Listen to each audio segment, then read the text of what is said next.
ભારે વરસાદના કારણે દક્ષિણ ગુજરાતના અનેક ભાગોમાં ખૂબ ભયંકર પરિસ્થિતિનું નિર્માણ થયું છે. ઘર હોય, ખેતર હોય કે ફેક્ટરીઓ હોય, તમામને નુકસાન થયું છે. પણ સૌથી વધારે નુકસાની એ છે કે 50થી વધારે પરિવારોએ પોતાના સ્વજનોને ગુમાવ્યા છે. આજે વલસાડ ખાતે હું આવા અનેક પરિવારોને મળ્યો, એમને સાંત્વના આપી, ત્યારે એમને સાંભળીને મને ખૂબ દુઃખ થયું. એક પરિવાર તો એવો હતો કે જેના પરિવારમાં એક અને માત્ર એક જ દીકરો હતો, 35 વર્ષનો. એમની માતાને બચાવવા ગયો, માતા તો બચી ગયા પણ દીકરો ન બચી શક્યો.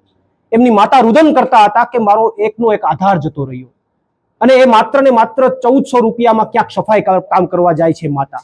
ત્યારે સૌથી મોટું દુઃખ તો મને એ થયું, મેં એમને પૂછ્યું કે અહીંયા કોઈ આવ્યું છે, તો એમણે મને એવું કીધું કે સરકારમાંથી કોઈ નથી આવ્યું. ત્યારે પહેલી માગણી તો મારી સરકાર પાસે એ છે કે જો હકીકતમાં સીએમ મૃદુ હોય તો એ પરિવારોની તાત્કાલિક મુલાકાત કરવી જોઈએ, અને હકીકતમાં જો સીએમ મૃદુ હોય તો અમારી માગણી છે કે આ બધા પરિવારોને 1 કરોડની સહાય આપવામાં આવે, અને સાથે સાથે જેમને ઘરમાં નુકસાન થયું છે, ફેક્ટરીઓમાં નુકસાન થયું છે, દુકાનોમાં નુકસાન થયું છે, આ બધા લોકોને સર્વે કરી અને તાત્કાલિક ધોરણે સહાય ચૂકવવામાં આવે.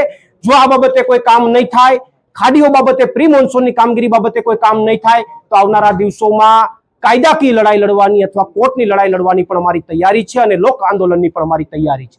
સાથે સાથે જે પેપરો ફૂટે છે એમની અંદર અહીંયાના જે મિનિસ્ટર છે એમણે એવું બયાન આપ્યું છે કે પ્રાથમિક દ્રષ્ટિએ તો હજી એવું કંઈ લાગતું નથી. અમુક જ પ્રશ્નો વાયરલ થયા છે. ત્યારે મારે એમને કહેવું છે કે સાહેબ, તમારી પ્રાથમિક દ્રષ્ટિ નહીં, છેલ્લી દ્રષ્ટિ પણ પેપર ફૂટવા ઉપર નથી પડી, અને એટલા માટે જ પેપરો ફૂટે છે. એમાં ક્યાંક ને ક્યાંક તમારો રોલ છે ભાજપનો. અને સાથે સાથે કંગના રાણાવતે તો એનાથી ઉપર જઈને બયાન આપ્યું કે આખા ભારતના જેનજીઓ છે ગટર સમાન છે. અરે સાહેબ, મારું તો એવું માનવું છે કે તમારી સોચ જ ગટર સમાન છે. તમે ભાજપના એક ચૂંટાયેલા જનપ્રતિનિધિ છો. આનો મતલબ એવો થાય કે આખી બીજેપી સમગ્ર ભારતના જેનજીઓની વિરુદ્ધમાં છે, અને એની વિરુદ્ધમાં બયાન આપવા માટે ખુલીને ઉતરી ગઈ છે. એટલે આવનારા સમયની અંદર જેનજીઓ અને સમગ્ર યુવાનો અને સમગ્ર દેશની જનતા ભાજપને જડબાતોડ જવાબ આપશે. આભાર. પ્રવીણ રામ, પ્રદેશ ફ્રન્ટલ અધ્યક્ષ, આમ આદમી પાર્ટી.